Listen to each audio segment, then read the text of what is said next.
Hello and welcome back to yet again another best part of your week. Welcome back to another episode of the Love Death Movies podcast, Internet's number one film breakdown and review show. The show that crushes watch this week after week. Every couple of months there's a different genre. Every week in those couple of months there's a different film in that genre. So follow us on everything. Join us on the ride. Let's watch some movies. That was a train wreck towards the end. I'm going to be honest there, Ash. With me each and every week, the patient zero, Ash. Ash First Movies. How are you? I'm sick. I got the black lung, pa. I got the black lung. I'm good. As I said before, I'm good. I'm in bed. I'm not very comfortable because my back hurts, but I'm good. It's all right. This is yet again going to be another shortish episode, so we're all good. It's good to hear. So we are recording these back to back. This is the last episode of the bite-sized bangers, so we should probably go through what we're going to do next now, so that in case someone doesn't get to the end, they kind of know what to. They better get to the end. They better. They better. I'm going to say a code word at the end of this episode, and if you get to the end, you just got to tell me the code word. Just put it in the comments. Yes. So the next 2 months, we're going out about bite-sized bangers, and we're going into closed setting cinema. So movies that are primarily based in closed setting, where basically the main character is basically all in one location. Mm-hmm. So we're starting up next week with Rob Reiner's Misery, based on Stephen King. Which is great because I watched that like 2 weeks ago because I read the book. So I can tell you what the differences in the book as well during it. The book is brutal, by the way. So wholeheartedly recommend reading the book. We've got Boiling Point, then we've got Phone Booth, then we've got Clue, then we've got Dog Day Afternoon, 10 Cloverfield Lane, Reservoir Dogs, Hush, which I'm really excited to rewatch that. And then we're finishing it off with M. Night Shyamalan's Knock at the Cabin. Which of those have you not seen? I haven't seen Clue. I haven't seen Dog Day Afternoon. That's a big one on my list. So those two. I haven't seen Dog Day Afternoon. And I haven't seen Phone Booth in a long ass time. I couldn't tell you much of what happens in it. I remember it, but... So he's in a phone booth. Yeah, it's Colin Farrell, right? Yeah, it is. It's Colin Farrell, and I think it's like Forrest Whitaker and Kiefer Sutherland. Yeah, I've definitely seen it on TV like when I was younger, but I couldn't tell you like a lot of what happened, so I'm excited to watch that. But yeah, most of those I actually have seen, so it'll be interesting to do some rewatches. It's been a while for a lot of them, but yeah, Dog Day Afternoon I'm really excited about. I've been looking for a good excuse to watch that movie. I've heard it's really great, and yeah, some of those should be really fun. Yeah, I can't wait to watch Hush again. Hush fucking rules. Mike Flanagan, and he's coming out with what's his next film? Well, he did Life of Chuck, and then he wrote Clayface. And I've heard I from haven't really been keeping up on what he's doing, so I'm not familiar. Yeah, so Clayface, the like Batman villain, it's gonna have his own. It's all filmed and everything. Its own film, and it's like I was talking to someone at Warner Brothers on on Thursday, and they were saying that it's very much like it's detached from Batman as a whole. Batman's not in it at all, and it's very, very R-rated horror, fucked up. So let's go. Let's absolutely go. So it'll be good, very keen. First step of getting Mike Flanagan to write it, great, good work. Yeah. That's a good decision. But until then, we're going to talk about Harold and Maude, which was released in 1971. Damn it, I don't have who directed it. I should have had that. Harold. Oh, it's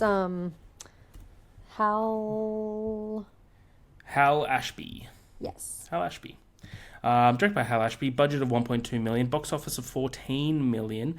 Young, rich, and obsessed with death, Harold finds himself changed forever when he meets he meets Maude at a funeral that he has a lot of. That's like his main hobby is going to funerals. It's pretty funny. Mm-hmm. So Ash, we both have never seen this film. What do you think of Harold and Maude?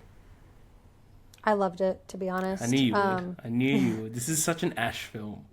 You don't know me. I do. I definitely do. Yeah, I loved it. I've been hearing about this movie for a while. I think actually Adam told me about it like a year or so ago. I don't know. We were watching something, and this came up as like a recommendation if you like XYZ movie. I can't remember what movie it was. But, I mean, it's set in the 70s, obviously. I'm a massive, massive fan of the 70s. And for those who don't know, I am wildly obsessed with Cat Stevens. He's one of my favorite artists. I listen to him often. So once I found out that when I saw that go across the screen, that it said original songs and music by Cat Stevens, I already knew that I was going to love it. But then the story itself, I just like fell in love with. So really, really enjoyed it. I'll save specific thoughts for along the way, but I think that movies that are about love that aren't just traditional romantic relationships are really important. And I feel like these two really needed each other. It's like two people who found each other at the exact right moment in life. And I love stories like that. And even if it feels strange at times and you're just like, that's weird. Like he's like 20 and she's 80. I think it's a beautiful story of friendship more than anything. And it's that type of love. And it's just not something you really see anymore, a movie like this. So I'm really glad I finally watched it. I thought the performances were great from the two of them. And I think that a dark comedy done well is a really, really underrated genre of film. We should do dark comedies for um like a 2 month segment. Dark comedies I are would just so love that. enjoyable. It's such a genre that I love a lot, and then I can finally make you watch Charlie Bartlett Yeah, with Anton Yelchin. yeah, I'd be mad keen for that. I agree with everything you said. I think this movie's great. It reminded me of like a Martin McDonough film. Like it reminded me of like Seven Psychopaths a little bit. Which I I thought haven't like, seen that. oh, Ash, you would love Seven It's on my watch Psychopaths. list. Actually, it's been there for a You would while. love Seven Psychopaths. It's so funny. Well, fucking cops. It's just like a dark comedy. It's like, but it really reminded me of that. That's like, it's really, really goddamn good. But they kind of make death kind of like a joke. I thought this movie was like really kind of before its time in a way because it was as a '70s film. It just seems like I don't know that audience wouldn't really fully appreciate some of the comedy that's in this. Of just like little camera angles where it slowly pans out on the pool and he's just like lying face down in the pool. I thought that was so funny. I thought it was great. I thought performances of both of the main characters were awesome. But yeah, had a lot of fun with this film. So Yeah, even like the bit with the car, like how he like bought the Hearse and then his mom got him the Jaguar and he turned it into a Hearse. Like yeah, there's so many little things that are just it's so comedic, but everything is so dark that's happening. little things It's of like, done have you really ever well. driven a hearse before? Of course. So good. But yeah, agreed. Agreed. Again, as of last episode, the same as last episode, this is kind of a very small, compact film. So there isn't that much to talk about. So this, I've got about a page of notes. So I'll go through half and then go through the other half. So Harold is a young man obsessed with death. He stages elaborate fake suicides, attends funerals, usually for people that he doesn't know, which I find hilarious. And he drives a hearse, all to the chagrin of his self-obsessed, wealthy socialite mother. His mother sends Harold to a psychoanalyst, sets up blind dates, and buys him luxury cars. All schemes to subvert in his own ways. That he subverts in his own ways. Harold meets 79-year-old Maude one day while at a random stranger's funeral, and discovers that they share a hobby. Harold is entranced by Maude's quirky outlook on life, which is bright and delightful, carefree, in contrast with his morbid demeanour. Maude lives in a decommissioned railroad car and thinks nothing of breaking the law. She's quite skilled at stealing cars and will swiftly uproot an ailing tree in a city sidewalk to replant it in the forest. She and Harold form a bond, and Maude shows Harold the pleasures of art and music, including how to play the banjo, and teaches him how to make the most of his time on Earth. Meanwhile, Harold's mother is determined against Harold's wishes to find him a wife. Determined against Harold's wishes to find him a wife. One by one, Harold frightens and horrifies each appointed computer dates by appearing to commit gruesome acts, including self-mutilation and seppuku, which I thought that at the end with the seppuku, I thought that was like, oh no, it's harikiri. When he does harikiri, he's like, oh, he's made for this woman. Like this woman's made for him. Where she's like, oh, this is beautiful. She's an actress, yeah. Yeah, loved it. His mother attempts to enlist him in the military by sending Harold to his uncle, who has lost an arm under General MacArthur in World War II. But Harold deters the recruitment by staging a scene where Maude poses as a Pacific protester, and Harold seemingly murders her out of military fanaticism. The whole bit with the uncle and his missing arm with like the salute and the angle of the So sleeve good. is so good. So good. So that's almost all the film, by the way. So I'll stop there. Yeah. Um, I don't know what to talk about this film. Like, what do you think of these two kind of together? Because at the start, it was kind of just like they're complete opposites. And she's at the start, I think it was Maude was kind of depicted as way too over the top and just like very too eccentric. But then, whilst you kind of know why, of like, well, I'll go in a bit of just like how she has the plan that when she's 80 years old, she'll pass. That she's kind of just like living every bit of life until then. And so that's why she is very eccentric, I thought. And it was kind of perfect for Harold to meet her. Yeah, no, I mean, I think the storytelling was perfect. I think the way that, like, it introduced Harold and his mother, like, in pretty quick amount of time, you really figure out, like, kind of who he is and who she is and what he's been dealing with. You know, he's obviously fatherless, and his mother is, you know, very wealthy and cares about different things than he cares about. She sees his attempts as just theatrics and him being dramatic, and she doesn't even blink an eye. You know, she's just sees him hanging there, and she's just like, "Oh, Harold, quit being so dramatic," or you Yeah. know, just basically doesn't take anything seriously. And I love that bit later when he tells Maude and opens up to her about how the only like time he really felt seen by his mother was when he was dead, when she thought he was dead. When he, you know, from boarding school, that accident with the chemistry lab. So I think you can kind of imagine that like that moment changed him forever, because the only time he saw his mother really like crying or caring over him was when she thought he was dead. So therefore he kind of gets this obsession with like wanting to be dead. He sees it as easier than wanting to live. He just hasn't gotten to live, and no one ever taught him how to live the way he wants to. And so I think Yeah. it's a story about one character who's young, learning the joys of life from somebody who's been through hell, who's been through the Holocaust, who's survived these awful times, and she's just appreciative for every day. But you don't know that until you're older. You can't know something like that until you're almost 80 and you're like, I don't have a reason to not sing and dance and not care what people think and not enjoy every little second, because she's been through a lot. Yeah. So I think it's a very interesting dynamic, and I really, really love it.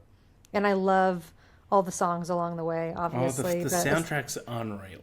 Especially one of my favorite Cat Stevens songs has always been, if you want to sing out, sing out. If you want to be free, be free. Just like, it's just done so well. I love that scene where she's singing on the piano Yeah. and she's singing the song, and then she has him join in. Just, you can just watch Harold come out of his shell with her. She's Yeah. the only person that's really taken an interest in letting him be himself. And I think she needs to be eccentric for someone like him to feel comfortable coming out of his shell. But yeah, I don't know. I didn't really think that she was like that weird or anything. I felt like it made sense for like an older lady who just doesn't give a fuck, you know? Like she's just who she is unapologetically. Wholeheartedly. Yep. Absolutely. What do you think of one of my favorite scenes is the police chase. Oh my God, when she gets on the motorcycle, I literally was like, if she gets on that bike right now and drives away, I'm gonna be so happy. And that's exactly what happened. That scene was, I was dying laughing. And then she's like, grab the shovel. Yeah, I was like, did you steal this car? This car? Probably. Like, little things You have a like license, ma'am? Oh, I don't believe in them. How long have you been driving? About 45 years. He goes, it's just Oh, like, so good. I can't remember what he says. He goes, let's straighten this out. He goes, okay. And then she just drives away. Then starts to chase him again. He goes, I think he's back. He goes, what? What does he want now? Like, it's like She's so silly. It's she's so great. But it's all just to replant a tree that was like, in a sidewalk, which I get. Like that's like a totally fair thing of wanting to do. Oh yeah. Yeah. Yeah, I she's just, yeah, I think that it's interesting that, like they try to kind of, I don't know, I thought this was, people call it like the best love story of all time. So when I went into it, I thought they were going to try to like frame this as a little bit more of like a romantic relationship, but I feel I like thought it it was was much by the more of end like of a it. friendship. Well, sort of, but I think it was definitely still more about the friendship than For it was sure. anything else. Like I'm talking about the type of love. Like yes, Yeah. there was a romantic attachment that, you know, he had towards her, but it still was more of like the importance of an impact that somebody can have in your life, not necessarily the traditional definition of, you know, romance, which I think worked better for it to be believable, you know? Yeah. No, for sure. But yeah, like there's the scene that like they don't show any type of romance scenes, but there's a scene where they both wake up in bed. And they're both, Yeah. you're like, okay. Like, but I agree with you. Like, he kind of like he idolized her in such a way that like like he was absolutely wholeheartedly in love with her, Yes. and she was more just like saw him as a great friend. But this again is her last year of living. That like he's kind of giving him everything that he needs to set up for his life in a way. That's kind of Yeah, how I and saw I it. was looking for the quote, but I don't think I'll find it fast enough. But there's like a whole scene where like he's kind of, I think it's towards the end when he's kind of expressing his feelings, and she's kind of telling him like, there's gonna be more love. Like there's gonna be more. Like go now, fell in love. Now go do it again, or something like that, like along those lines. And I think that's why she was okay with kind of knowing he probably would get attached to her because they'd only known each other for like 3 or 4 days Yeah, before the end. So it's like it's clearly not really he's not really in love with her. He just has never felt this before. So he is afraid to probably lose it. Just like anybody who's in love when you're young is afraid to lose it, but like he doesn't get that like he's going to go out and he's going to fall in love again and he's going to do things again. And I think he needs to kind of go through that to realize that it's okay. It's not scary and he doesn't need to worry about death yet. He's got so much life to live. And she really did teach him that. I believe the line is, "I love you, Maud." He goes, "Oh, Harold, that's wonderful. Go and love some more." Yeah, go and love some more. I think that's great. Yeah, I also love when he gives her the it's called, is it like the stone or the coin, the arcade coin, and he Harold reads the loves engraving. Maude. Harold Yeah. loves Maud, and Maud loves Harold. This is the nicest gift I've ever received in years. She throws the stamped coin into the ocean and goes, "So I'll know where it always is." So I'll Yeah, always know where whenever it he is. tells her that she has like a way with people, she's like, yeah, they're my species. Yes, so good. She's just great. That's good. All right, well, let's finish this. As Harold and Maud grow closer, their friendship blossoms into a romance. Holding her hand, Harold discovers a numbered tattoo on her forehand, indicating Maud survived the Nazi death camps, which I thought was like a really good way to kind of say it without saying it. Show it, not say it. Show, don't tell. Harold announces that he will marry Maud, resulting in disgusted outbursts from his family, analyst, and priest. Unbeknownst to Harold, Maud has been planning to end her life on her 80th birthday. Actually, she had already mentioned her plan twice early on, but just no one really listened. Maud's birthday arrives and Harold throws a surprise birthday for her. As the pair dance, Maud tells Harold that she couldn't imagine a lovelier farewell. When Maud reveals that she had taken an overdose of sleeping pills and will be dead by midnight, Harold rushes Maud to the hospital. However, she succumbs to the pills overdose. Devastated after learning of Maud's death, Harold speeds down a country road and sends his Jaguar hearse off a seaside cliff, appearing to have died by suicide. Following the crash, Harold was revealed to be standing calmly atop the cliff, holding his banjo. After gazing down at the wreckage, he plucks the banjo and strings and dances along to "If You Want to Sing Out, Sing Out." That is Harold and Maud. Beautiful ending, I thought. Also, Such a perfect ending. when you see the car go down, I'm like, yeah, he's on the cliff. He's definitely not dead. For a second, I was like, I don't know. He has actual reason to maybe be like really upset right now. But now But he's a reason to live though, because of how much does. she's taught him. yeah, That's how I kind I of think saw that it. was definitely the message at the end. So, what did you think of Harold and Maud? Give me a score. I absolutely loved it. I gave it 4.5. It's one that I can see myself watching again and again. It honestly could even become a 5-star movie for me at some point. I'm kind of bummed I didn't see it sooner in my life and that I didn't like know more about it. I've heard it referenced for a long time, like in other films and stuff. You'll hear people say like, "Oh, that's my favorite movie" or whatever, the best love story of all time. I didn't really get it, so yeah, I'm glad that I've now checked it off, and I think that it's really well acted by the main two, and I think that their dynamic is great. I just love all the little moments where they're just living life. And I love that Maud's not afraid. And that's the thing is when you get older, you don't care. Don't So like care. she doesn't even question anything. She's just like, come inside, have this tea, sit down. Let me teach you about this. Let me teach you about that. And she just does it also effortlessly. Like even the whole scene with the flowers, how he's like, all the daisies look the same. So I think I like these. And she's like, no, you're wrong. Look at that one's longer. That one's got 10. That one's got like just showing him that like the world isn't really what he thinks it is, and that he really needs to kind of change his perspective. But I also think that it's hard for him at the end to reconcile with the fact that she's chosen to go now. Like why, she chose like 80 is like, that's when I'm I'm done. And you kind of can gather, like throughout the funerals, even she's like, oh, I heard he was 80 whatever years old. And like, I think she kind of just assumes that like she'd rather be in control of the ending of her story than let it happen through fate or life or whatever. So I think that's why she wants to choose it versus letting it happen to her. Because their motivation to going to the funerals is very different. But I love that that's like how they meet. I think it's really, really It's really interesting. nice. Yeah. And I don't know. It's just such a great story. Like for being such a dark comedy, it's so wholesome. And I think it's just beautifully told. And I love, love, love the music again. Cat Stevens doesn't do anything bad. All his music is great. And I just really think that the messaging is really crucial for anyone, any age, any Yep. point in your life. It's just something that anybody can relate to. And I think a good, like, romantic love story that is really rooted in friendship is really important. We don't really get a lot of those anymore. So, yeah, amazing film. Really glad I watched it. Hell yeah. I knew as soon as I finished watching this, I was like, I checked your letterbox and you hadn't reviewed it yet. I'm like, oh, she's going to fucking love this film. Yeah. I give it 4. I think it was really, really good. I thought it was a great movie. I agree with everything you said. I feel like this will go 4.5 on rewatch for me. I could rewatch this movie easily, I think. There was perfectly cast as well. Both Harold and Maude were kind of perfect, and I agree with you. I think it shows like a good romance that isn't shown ever. That's based on friendship, which is really good. And it's just so heartwarming whilst it's about death. Like it's really, really lovely. But yeah, I really, really like that film. This movie's great. So next week, please go and watch, what's our first one for closed setting cinema? Misery. Oh yeah.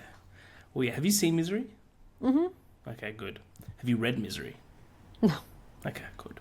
I'll tell you. I can go through the book if you don't plan on reading it. I'll go through I don't the plan book. on reading it, no. Cool. No, it's awesome. Books, fucked up. So I It's can. Stephen King, so I expect it to be. Oh yeah, dude, it's nuts. We'll watch it and then we'll go through it next week. But until then, we've got another guess the category. So I've got 2 categories here, Ash. We'll go one by one.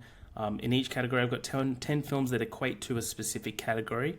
You just got to tell me what category it is. Okay? So I'm going to name movie by movie. And you just got to go, give me another one, and I'll give you another one. So the first category, the first film I'm going to give you is Jurassic Park. Jurassic Park. The OG? The OG Jurassic Park.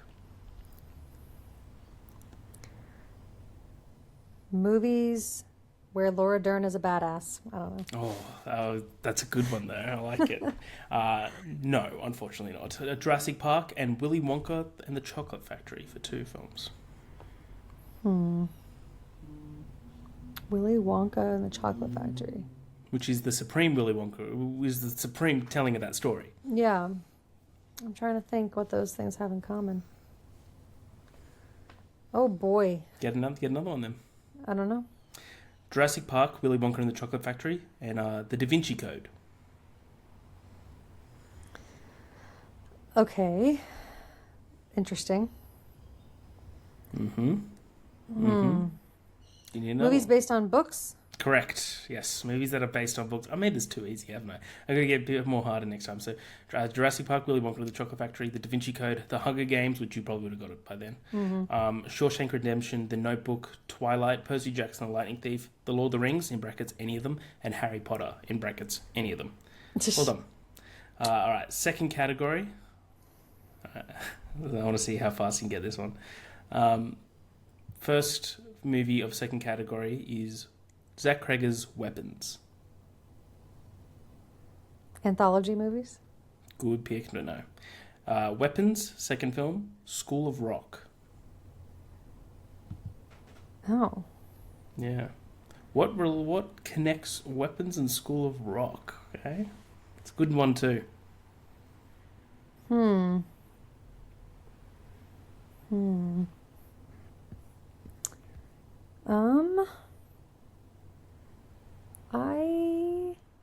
They take place in a school or follow a teacher? I don't. That's a great guess, but no, that is a great guess.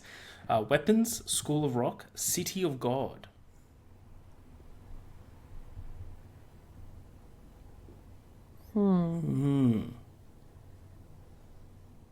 Movies that I've given 5 stars. Fuck yes. Is that it? Yeah, that's it.